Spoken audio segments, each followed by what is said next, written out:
अर्जुन की आंखों के सामने सब धुंधला हो रहा था। हॉस्पिटल के कमरे की सफेद छत अब उसे पहचान में नहीं आ रही थी। पास खड़ी उसकी पत्नी का रोता हुआ चेहरा, उसकी बेटी की सिसकियां, सब आवाजें धीरे धीरे दूर जा रही थी, जैसे कोई रेडियो का वॉल्यूम कम कर रहा हो। उसे अपने सीने में एक आखिरी तेज दर्द महसूस हुआ। एक झटका लगा और फिर शांति, एक ऐसी शांति जो उसने पहले कभी महसूस नहीं की थी। दर्द गायब हो चुका था, डर भी नहीं था, बस एक अजीब सा सुकून था। उसने महसूस किया जैसे वो हल्का हो गया है, जैसे उसके जिस्म का बोझ उतर गया है। एक पल के लिए उसे लगा सब खत्म हो गया, लेकिन क्या सच में सब खत्म हुआ था? अर्जुन को लगा जैसे वो अब भी उसी कमरे में है, मगर कुछ अलग था। वो अपने बेड पर लेटे हुए जिस्म को देख सकता था। डॉक्टर उसकी नब्ज चेक कर रहे थे। नर्स ने उसके चेहरे पर सफेद चादर डाल दी। उसकी पत्नी जमीन पर बैठकर रो रही थी।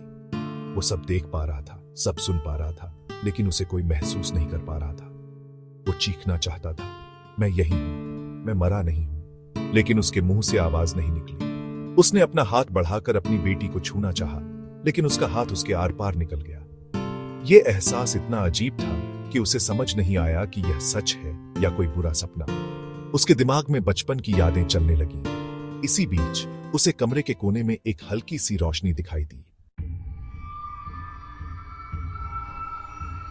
अगर आप किसी डॉक्टर से पूछेंगे कि मौत क्या है, तो वो शायद आपको क्लिनिकल डेथ के बारे में बताएंगे। ये वो पल होता है जब इंसान का दिल धड़कना बंद कर देता है, सांसें रुक जाती हैं, दिमाग तक खून और ऑक्सीजन पहुंचना बंद हो जाता है। मेडिकल साइंस के हिसाब से यही मौत की शुरुआत है। अर्जुन के साथ भी यही हुआ था। मॉनिटर पर एक सीधी लकीर आ गई थी। डॉक्टर्स ने उसे क्लिनिकली डेड घोषित कर दिया था।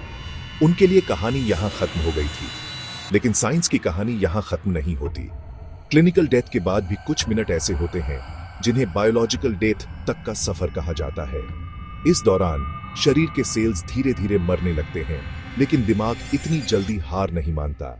रिसर्च बताती है कि दिल के रुकने के बाद भी दिमाग में कुछ पलों के लिए एक्टिविटी जारी रहती है। कुछ साइंटिस्ट्स का मानना है कि इस दौरान दिमाग में अचानक से बहुत सारी इलेक्ट्रिकल एक्टिविटी होती है। एक ब्रेन स्टॉर्म सा आता है। क्या अर्जुन जो कुछ महसूस कर रहा था वो इसी आखिरी ब्रेन एक्टिविटी का नतीजा था? डॉक्टर के लिए वो मर चुका था, लेकिन अर्जुन के लिए तो सफर अभी शुरू हुआ था। साइंस के पास हर रहस्य के लिए एक संभावित एक्सप्लेनेशन होता है, भले ही वो अधूरा क्यों ना हो। जब अर्जुन को शांति और सुकून का एहसास हुआ, तो हो सकता है कि उसके दिमाग ने एंडोर्फिन्स नाम के केमिकल्स रिलीज किए हों। ये वही फील गुड केमिकल्स हैं जो एक्सरसाइज के बाद या खुश होने पर रिलीज होते हैं।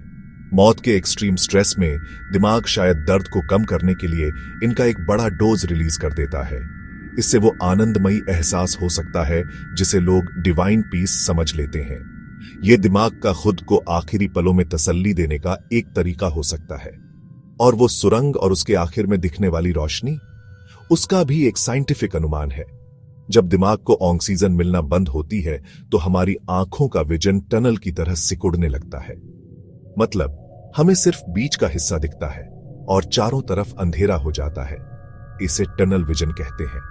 दिमाग के विजुअल कॉर्टेक्स में आखिरी बची हुई एक्टिविटी शायद उस टनल के आखिर में एक रोशनी का भ्रम पैदा करती है। इसलिए जो अर्जुन को एक रहस्यमयी सफर लग रहा था, वो शायद उसके दिमाग और आंखों की आखिरी बुझती हुई कोशिश थी। एक आखिरी सिग्नल जो मौत के अंधेरे में खो रहा था। जैसे ही अर्जुन उस रोशनी के करीब पहुंचा, उसे लगा जैसे वो एक ऐसी जगह आ गया है जहां समय का कोई मतलब नहीं था। यहां साइंस के नियम काम नहीं कर रहे थे। यहां वो बातें सच हो रही थीं जो उसने बचपन में अपनी दादी से कहानियों में सुनी थी। हिंदू धर्म के मुताबिक मौत के बाद आत्मा शरीर छोड़ देती है और एक नई यात्रा पर निकल जाती है।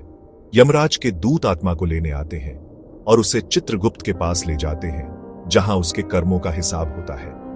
अच्छे कर्म उसे स्वर्ग ले जाते हैं और बुरे कर्म नरक। अर्जुन सोचने लगा, क्या यह रोशनी वही रास्ता है जो यमलोक की तरफ जाता है? लेकिन दुनिया के हर कोने में, हर धर्म में इस सफर की अलग अलग कहानियां हैं। अगर अर्जुन एक क्रिश्चियन परिवार में पैदा हुआ होता तो शायद वो इस अनुभव को अलग तरह से देखता। क्रिश्चियनिटी में माना जाता है कि मौत के बाद आत्मा जजमेंट डे का इंतजार करती है। उस दिन फैसला होता है कि वो स्वर्ग हेवन जाएगी या नरक हेल।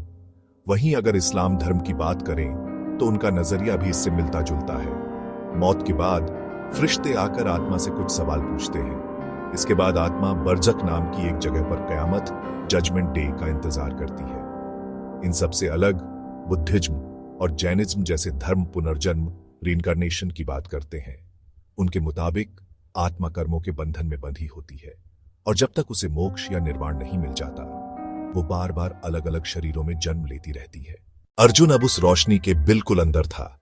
ये रोशनी आंखों को चकाचौंध नहीं कर रही थी, बल्कि इसमें एक अजीब सा सुकून था।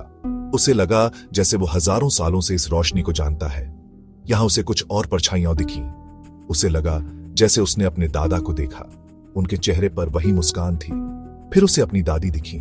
वो सब उसे देखकर मुस्कुरा रहे थे, जैसे उनका स्वागत कर रहे हो। यह वही अनुभव था जिसके बारे में एनडी से गुजरे हुए लोग बताते हैं। वो अक्सर कहते हैं कि मौत के उस पार उन्हें उनके प्यारे लोग मिले।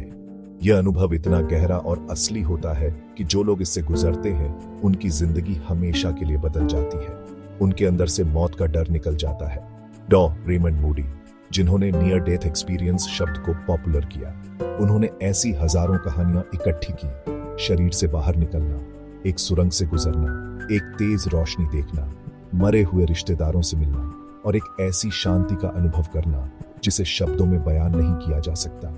यह सब इतना कंसिस्टेंट है कि इसे सिर्फ दिमाग का खेल कहकर खारिज करना मुश्किल लगता है। अर्जुन के साथ भी कुछ ऐसा ही हो रहा था। अर्जुन वापस आ चुका था, लेकिन वो पहले जैसा अर्जुन नहीं था। उसके अंदर कुछ बदल गया था। वो अक्सर चुपचाप बैठा उस रोशनी के बारे में सोचता रहता। उस अनुभव ने उसके दिमाग में एक नया सवाल डाल दिया था। क्या यह सब पुनर्जन्म की तरफ एक इशारा था? एक किस्सा शांति देवी का है, जो दिल्ली में 1930 के दशक में पैदा हुई थी। छोटी सी उम्र में ही वो अपने पिछले जन्म के बारे में बताने लगी। उन्होंने बताया कि उनका नाम लुगदी देवी था। वो मथुरा में रहती थी और बच्चे को जन्म देते वक्त उनकी मौत हो गई थी।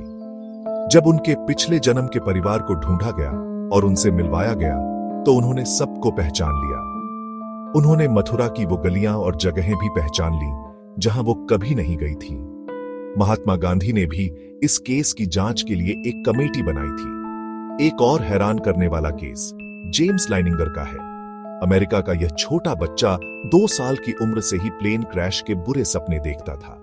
Aeroplane on fire, little man can't get out. वो अपने खिलौना प्लेन्स को बार बार एक ही तरह से क्रैश करता। धीरे धीरे उसने बताना शुरू किया कि वो पिछले जन्म में एक पायलट था, जेम्स ह्यूस्टन।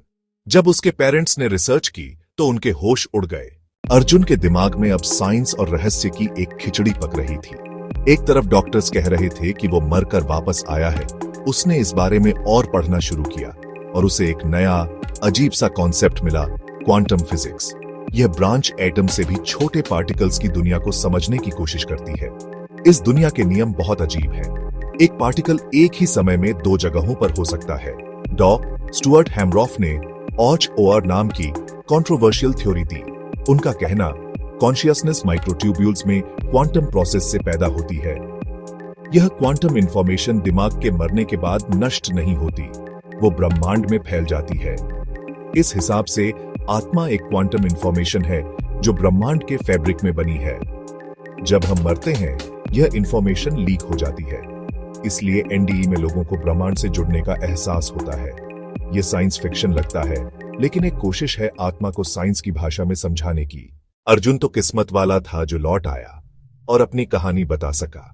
लेकिन उनका क्या जो उस रोशनी के पार चले गए और कभी वापस नहीं आए?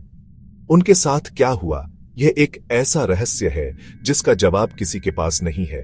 हम सिर्फ अनुमान लगा सकते हैं उनके अनुभवों से जो लौट कर आए हैं।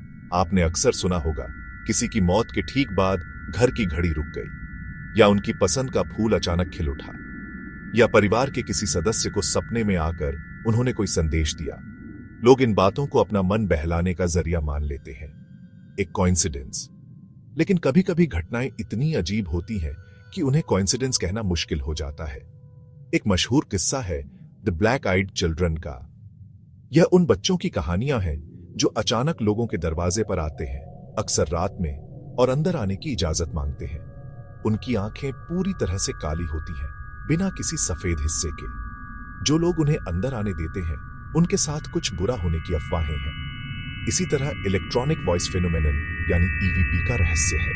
लोग खाली कमरों में ऑडियो रिकॉर्डर छोड़ देते हैं और जब उसे सुनते हैं तो उसमें अजीब ओ गरीब आवाजें, सरगोशियां या नाम सुनाई देते हैं।